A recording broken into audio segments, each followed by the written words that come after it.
예, 오늘 우리 성경 말씀 같이 보십시다. 우리 성경 말씀 사도행전 18장 우리 18절 한 절입니다. 사도행전 우리 18장 18절 한 절 같이 보십시다. 바울이 더 여러 날 머물다가 형제들과 작별하고 배 타고 수리아로 떠나갈새 브리스길라와 아굴라도 함께 하더라.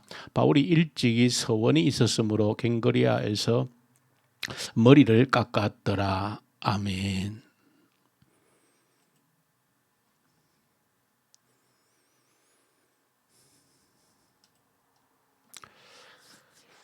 예, 오늘 사도행전 우리 계속해서 또 함께 우리 살피고 공부를 합니다. 사도행전 우리 18장은 바울이 2차 선교 사역 가운데에 고린도에 내려와서 아테네를 거쳐서 고린도에 왔을 때 사역했던 현장들을 소개하면서 오늘 18절을 이제 고린도 사역의 마지막을 보여줍니다. 고린도 지역을 떠나는 이제 모습을 보여주는데 고린도 지역을 떠나는 이 모습은 실제적으로 바울의 선교 사역 가운데 2차 선교 사역을 이제 마무리하고 다시 이제 파송되었던 시리아 안디옥으로 돌아가는 그런 과정입니다. 오늘 18장에 있는 모습 가운데에서 이 떠날 때의 모습을 가지고 또 우리에게 주시는 교훈들을 또 가슴에 새기고 또 공부를 할 수 있으면 좋겠습니다. 먼저 우리가 오늘 두 가지 정도를 18절을 통해서 함께 살펴보려고 합니다. 그것은 바울이 떠날 때에 오늘 본문 속에서 등장하는 사람들로 보면 혼자 떠나는 것이 아니고 브리스길라 아굴라 부부가 함께 떠나고 있는 것을 우리에게 보여주고 있습니다. 그래서 이 브리스길라 아굴라 부부, 바울이 동역자가 되어서 이 고린도를 바울이 떠날 때에 이 브리스길라 아굴라 부부도 이 함께 떠나고 있다 하는 것을 본문에서 보여주고 있는데 이 함께 떠나는 모습을 통해서 브리스길라 아굴라의 삶이 오늘 우리에게 던져주는 교훈이 있습니다. 사실은 바울이 이 고린도에 혼자 들어왔습니다. 같이 동역자로 일했던 이제 실라와 디모데는 위에 베레아도 데살로니가 지역에 이제 교회 형편을 살피기 위해서 위로 올라갔고 이 아테네에서 고린도로 올 때는 바울이 홀로 들어왔습니다. 그런데 홀로 들어왔을 때에 하나님의 철저한 그 섭리 가운데서 이 브리스길라 아굴라 부부를 이 고린도에서 만나게 되어집니다. 이 부부는 로마에서 온 사람들입니다. 역사적으로 로마에서 당시에 그 유대인에 대한 추방령이 내려졌습니다. 모든 유대인들은 그 로마를 떠나라는 것이죠. 그 추방령에 의해서 이제 이 브리스길라 아굴라 부부는 이 아굴라는 유대인이고 이 브리스길라는 사실 로마 사람입니다. 그러나 남편이 유대인이기 때문에 이제 추방령에 따라서 로마를 강제적으로 떠나게 되어졌고 그 떠났던 이 브리스길라 아굴라 부부가 로마를 떠나서 그 로마에서 사실은 사업장을 가지고 있었던 사람들인데 강제적으로 추방을 당해서 정착한 곳이 고린도 지역입니다. 우리가 공부했던 것처럼 이 부부가 로마를 떠나서 고린도에 정착한 이유가 있다라고 하면 이들의 사업이 천막을 만드는 사업을 하는 사람들입니다.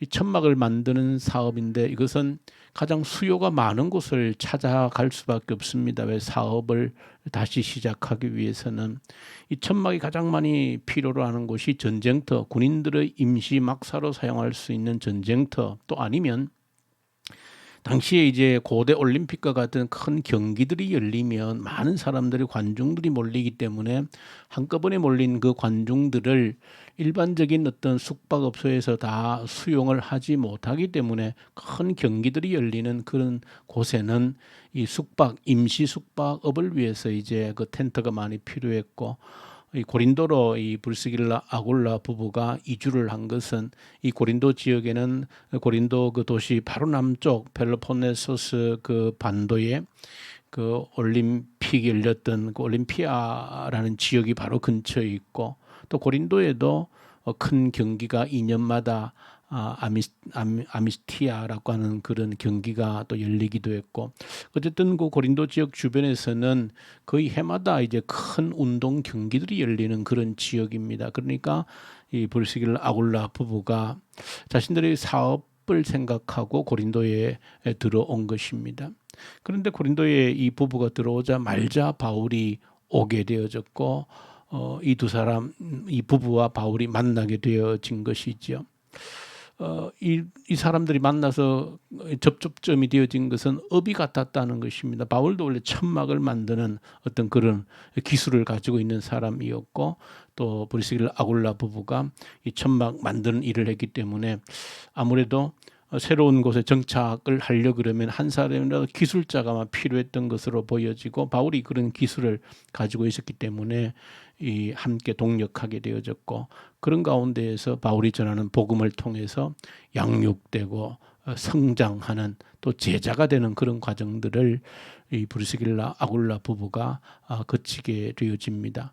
어쨌든 여러 가지 서로 이제 고린도에서 이 부부와 바울은 함께 동력하면서 또 복음을 배우면서 그런 동력자 관계로 발전을 하게 되는데, 오늘 이제 고린도를 떠나는 겁니다, 바울이.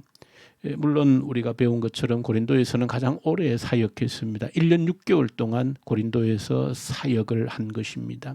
그런데 이렇게 바울은 사역자이기 때문에 또 사명을 따라서 이 고린도 지역을 떠날 수 있는 것입니다. 그런데 이 바울이 떠날 때에 이 브리스길라 아굴라 부부가 오늘 본문에 보시면 함께 떠나고 있습니다. 우리 지난번에도 이 브리스길라 아굴라 부부를 함께 배웠는데, 이 사람들의 이름이 성경에 5번 등장합니다.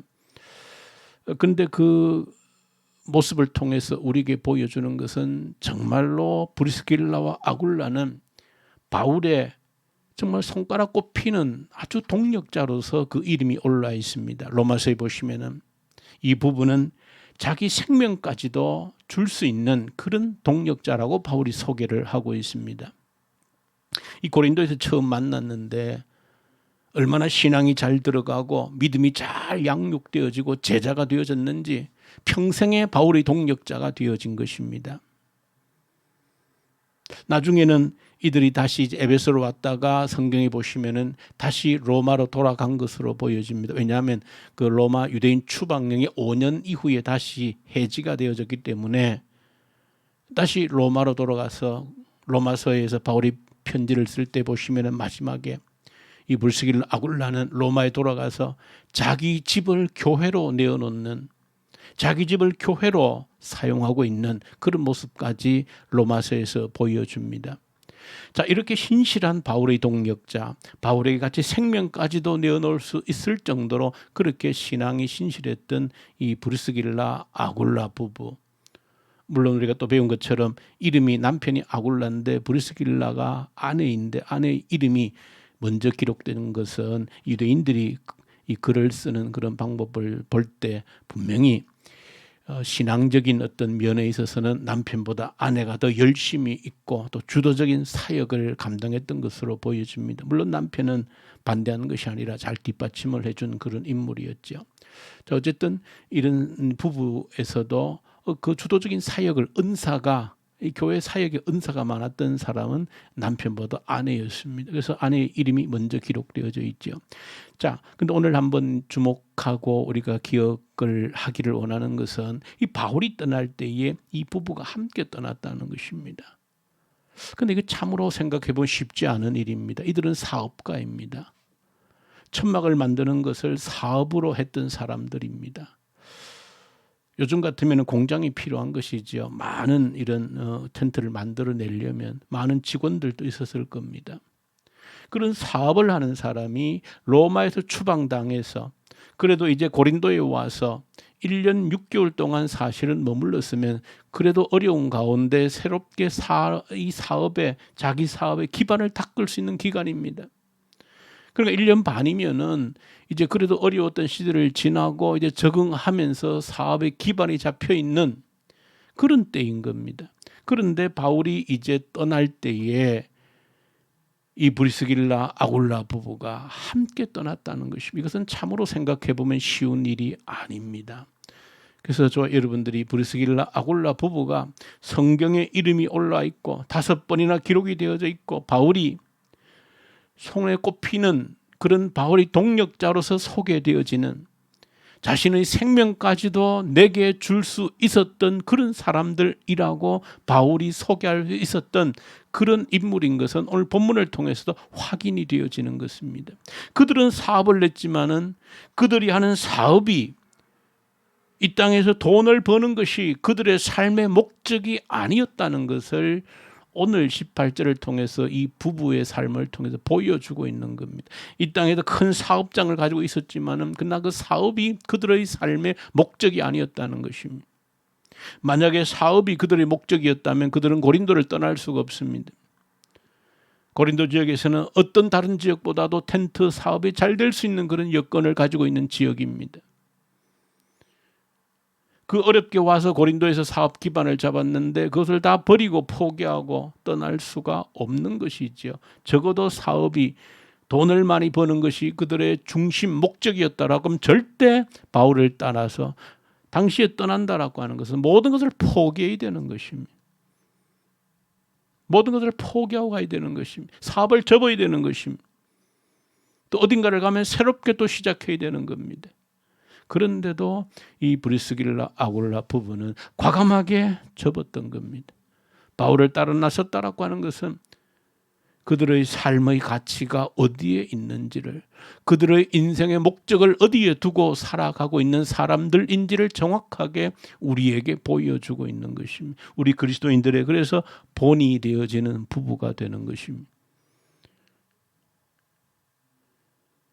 그리스도인으로서 어디에 삶의 목적을 두고 사는 사람들인지를 이 브리스길라 아굴라 부부를 통해서 정확하게 우리에게 보여주고 있는 겁니다.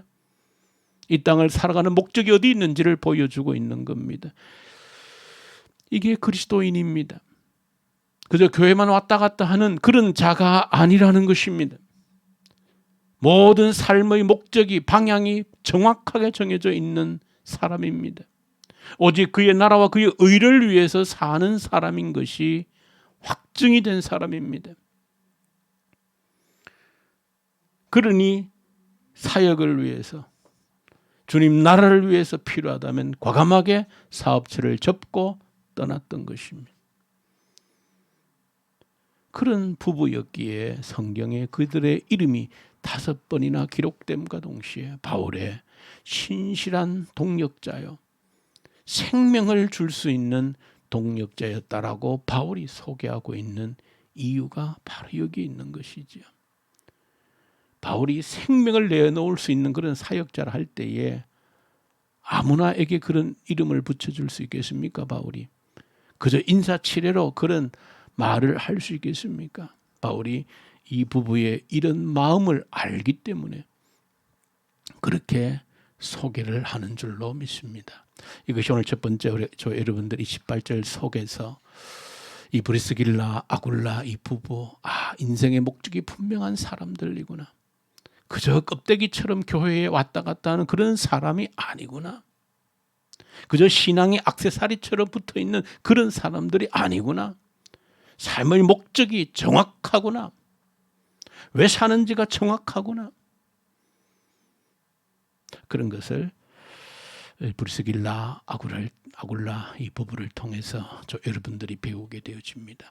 자, 오늘 한 가지 더 좀 공부를 하기를 원하는데 그것은 이 바울이 이제 고린도를 떠나면서 보시면 이제 갱그리아라고 하는 그 외항이죠. 고린도의 그 외항인데 거기에 도착했을 때에 바울이 서원한 것이 있어서 머리를 깎았다 그렇게 기록합니다. 이 서원한 것이 있어서 머리를 깎았다. 그러니까 우리가 그냥 쉽게 이 본문을 당시의 정황을 모르고 우리 문화적인 습관으로 이해를 하면 바울이 이제 고린도를 떠나면서 어떤 마음에 작정한 바가 있어가지고 머리를 깎았다, 그렇게 이해할 수 있습니다. 왜냐하면 우리도 간혹 보시면 흔히 어떤 결단을 할 때 머리를 그냥 박박 미는 그런 모습들을 종종 보지 않습니까? 그래서 우리는 어떤 결단을 할 때 이제 머리를 깎지요.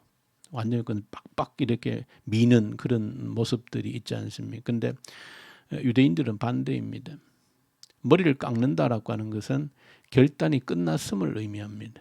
해제가 되었다는 것을 의미합니다. 왜냐하면 유대인들은 어떤 결단을 할 때는 머리에 칼을 대지 않습니다. 다시 말하면 머리카락을 자르지 않는다는 것입니다. 왜냐하면 유대인들은 이 가슴이 보통 우리 생명을 상징하지 않습니까? 마찬가지로 유대인들이 머리가 생명의 상징입니다. 그러니까 내가 어떤 결단을 한다라고 할 때는 내 생명을 하나님께 드린다라고 하는 그런 의지의 표현이 있기 때문에 절대 결단하고 있는 동안에는 머리에 칼을 대지 않는 겁니다. 왜? 내 생명까지라도 하나님께 드렸다라고 하는 결단을 했기 때문에 그동안에는 머리에 칼을 대어서 머리카락을 자르지 않는 겁니다. 그러니까 바울이 이 갱그리아에 와서 머리를 자르고 정리정돈했다는 것은 고린도에 있을 때 특별한 결단 서원을 했다는 것입니다. 볼 때 유대인들이 어떤 서원을 했다는 것은 나시린 서원입니다. 레위서 16장에 그런 서원 제도가 나와 있습니다. 그 나시린의 서원이라고 하는 것은 남녀 누구든지 본인들이 기간을 정해서 하나님께 특별한 삶을 드리기 원하는 그런 결단 제도입니다. 약속을 하는 것이죠. 하나님께 내가 한 달 동안, 내가 3개월 동안, 6개월, 1년 동안 나시린이라고 하는 구별한다는 의미이거든요. 구별된 삶을 살겠다는 것입니다. 결단하는 것입니다. 그렇게 나시린으로서 결단을 하게 되면 지켜야 될 것이 있는데, 첫 번째는 독주와 포도주를 마시지를 못합니다. 그 결단한 기간 동안에는. 근데 우리가 흔히 이제 독주는 물론 술이겠지만 포도주라고 하는 것은 우리는 술처럼 인식이 되지만 당시 유대인들에게는 포도주는 술의 개념이 아니라 음료수의 개념이죠.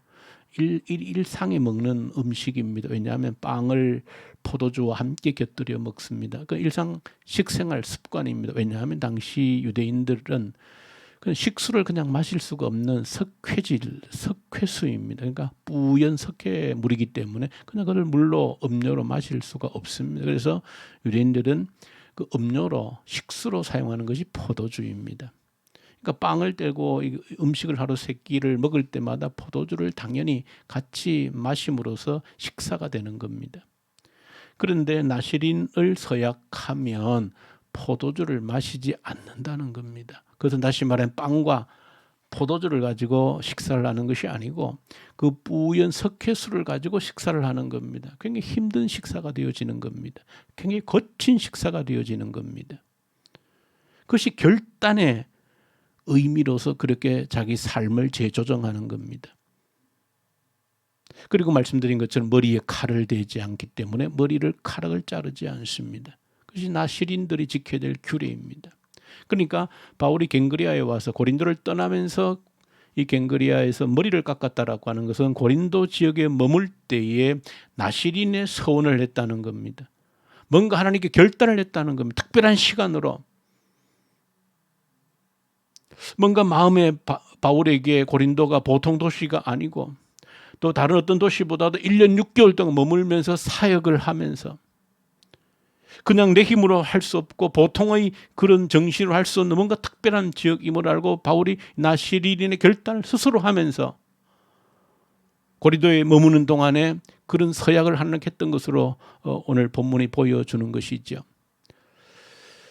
근데 이렇게 생각할 때 한 가지 또한 여전히 이해가 되지 않는 것도 한 가지가 있습니다. 왜냐하면 우리가 잘 아시는 것처럼 바울이 다메섹 도상에서 주님을 만나고 난 이후에 완전히 구별된 사람이 되었지 않습니까? 결단한 삶을 살았지 않습니까? 전도지 곳곳에서, 선교 사역지 곳곳에서 목숨을 걸지 않고 사역한 현장이 있습니까, 바울이? 모두 다 목숨을 내어놓고 사역했던 선교 현장들이었습니다. 모두가 특별한 결단이 없이는 할 수 없는 그런 사역 현장들이었던 겁니다.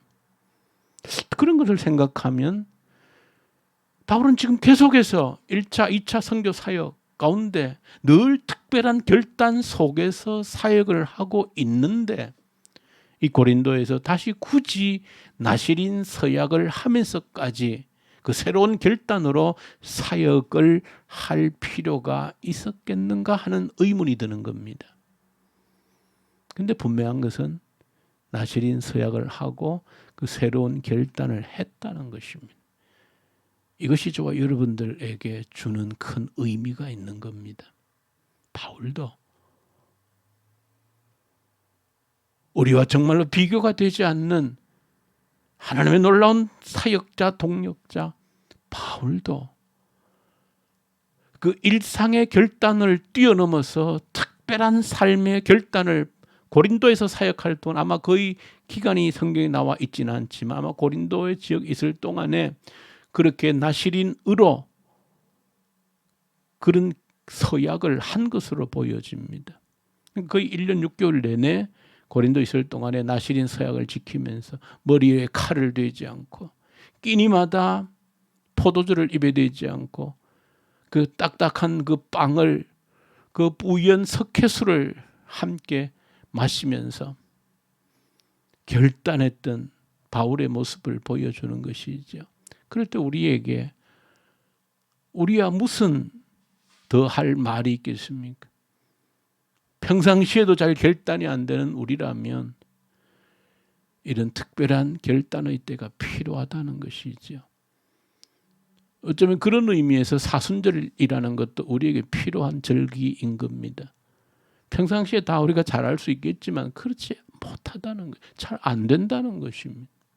1년 내내 고난을 묵상하면서 가면 좋겠지만 경험해 본 대로 잘 안 되는 것입니다. 그래서 뭔가 기간을 정하고 그 기간 동안만이라도 시간을 정하고 해보는 것입니다. 사실은 우리의 신앙생활에서 뭐 새벽 기도 5시 반에 저녁 기도회도 주일 예배 시간도 저녁 예배 시간도 매일매일 성경 읽는 분량도 새벽 묵상이라는 것도 이 모든 것을 하는 이유는 특별한 결단들이거든요. 그냥 이런 거 없이도 잘 하나님을 믿을 수 있으면 이런 거 다 필요 없는 겁니다. 이런 특별한 결단신의 시간이 없이도 하나님과 너무나도 친밀하게 너무나도 가깝게 신앙생활을 잘 할 수 있다라고 하면 이런 특별한 시간의 결단은 필요 없는 겁니다. 그냥 자연스럽게 너무나도 잘 되는데 경건하게 성령에 충만하게 잘 살 수 있는데 뭐 특별한 시간을 정해서 예배를 드린다? 아니 그러면 1시간 예배 드리면 나머지 시간 제 마음대로 살아도 된다는 것 아니잖아요. 굳이 그럴 필요가 없는 거 다 잘 되면. 근데 우리가 그렇지를 못하다는 겁니다. 그래서 특별한 시간을 내어서 결단하는 것이 필요하다는 거예요. 나실인으로서 결단하는 것이 필요하다는 겁니다. 왜 기도회가 왜 예배 시간이 특별히 필요한가? 왜 내가 시간을 내어서 예배당을 찾아서 왜 시간을 구별해서 다른 시간을 떼어놓는 것이 필요한가? 그렇게 하지 않고선 우리가 우리 신앙을 지킬 방법이 없다는 것을 우리 스스로가 너무나 잘 알지 않습니까? 바울도 늘 결단 속에서 잘 했음에도 불구하고 고린도에서 특별한 나실인의 결단을 한 이유가 어디에 있겠습니까? 바울 자신도 이렇게까지 하지 아니하면 내가 여기서 버텨내고 사역을 감당할 수 없다라고 하는 뭔가 그런 부족함을 느꼈기 때문이 아니겠습니까? 매 순간 하루에 3끼 끼니를 먹을 때마다 그 포도도 없이 우연 석회 물을 마시면서 그 딱딱한 빵을 씹어 삼킨다는 것이 결코 쉬운 일이 아닌 겁니다. 여러분 맹물하고 햄버거를 드셔보셨습니까? 잘 안 어울리죠. 햄버거를 먹으면 콜라를 마셔야 그게 어울리는 것처럼 이 빵은 포도주하고 그 식습관이 맞는 것인데 포도주를 없이 뿌연석회수 물을 가지고 빵을 먹으면서 그 마음의 결단을 하는 것입니다. 우리에게 이런 결단의 순간들이 시간을 구별하고 장소를 구별하고 그런 나시린의 규례를 다양한 방법으로 우리가 지키는 것이 왜 필요한지를 보여주고 있는 겁니다. 바울을 통해서 보여주고 있는 겁니다. 그럴 필요가 전혀 없는 것 같은 바울도 그렇게 시간을 정하고 그 방법을 정해서 더 하나님께 가까이 가기를 결단하기를 원하는 습관을 가졌다라고 하는 것은 우리에게 던져주는 바가 크다는 것이에요. 죄인인 죄성에 아주 깊이 찌들어 있는 우리가 잘 안 된다는 것입니다. 그것을 여러분들이 이 바울의 모습을 보면서 그렇구나. 내가 이렇게라도 나를 붙들어 매지 않으면 이렇게라도 붙들으면서 매일매일 성경 석장에도 읽고 새벽 묵상 읽어보고 억지로라도 새벽에 깨어서 새벽 기도하는 척을 해보고 저녁마다 어떻게 알람이 울리면은 기도의 시간에 한 5분이라도 기도하는 척을 해보고 그렇게 해야 그나마 우리의 믿음이 결단이 유지된다라고 하는 사실을 우리도 알지 않습니까? 그래서 이런 것 같이 공식적으로 하는 것뿐 아니라 이 사실을 안다라고 하면 각자 개인 스스로가 하나님께 나를 붙들어 매는 그런 다양한 방법에 구별된 삶의 훈련들이 필요한 것입니다. 나만의 나시린 규례가 필요한 것입니다. 지금 성경이 말한 대로 포도주 안 마시고 머리 안 깎고 그건 우리에게 별 의미가 없지 않겠습니까?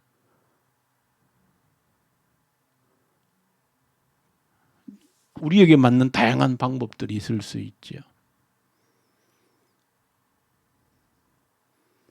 내가 게임은 안 하겠다. 한 달 동안 게임은 들여다보지도 않겠다. 한 달 동안 내가 단 오락 프로그램을 보지 않겠다. 이런 것들을 할 수 있는 것이죠.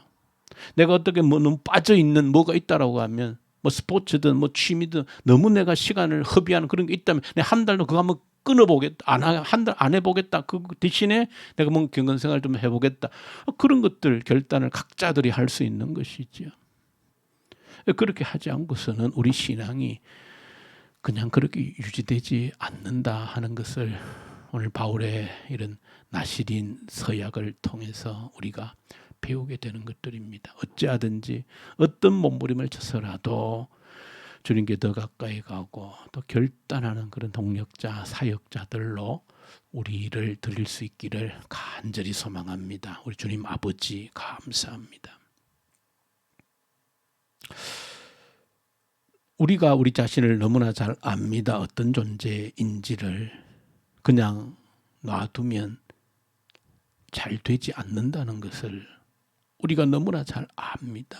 주님 긍휼히 여기시고 우리가 우리 자신을 다 잡아서 결단하고 주님께 나아갈 수 있도록 다양한 방법으로 나를 붙들어 매는 그런 훈련들이 있게 하시옵소서. 예수님 이름으로 기도 올려드립니다. 아멘. 하늘에 계신 우리 아버지, 아버지의 이름을 거룩하게 하시며 아버지의 나라가 오게 하시며 아버지의 뜻이 하늘에서와 같이 땅에서도 이루어지게 하소서. 오늘 우리에게 일용할 양식을 주시고 우리가 우리에게 잘못한 사람을 용서하여 준 것 같이 우리 죄를 용서하여 주시고 우리를 시험에 빠지지 않게 하시고 악에서 구하소서. 나라와 권능과 영광이 영원히 아버지의 것입니다. 아멘. 주신 말씀 붙들고 우리 결단의 기도로 오늘 또 우리 수요 예배를 마치십시다. 우리 함께 우리 기도하십시다.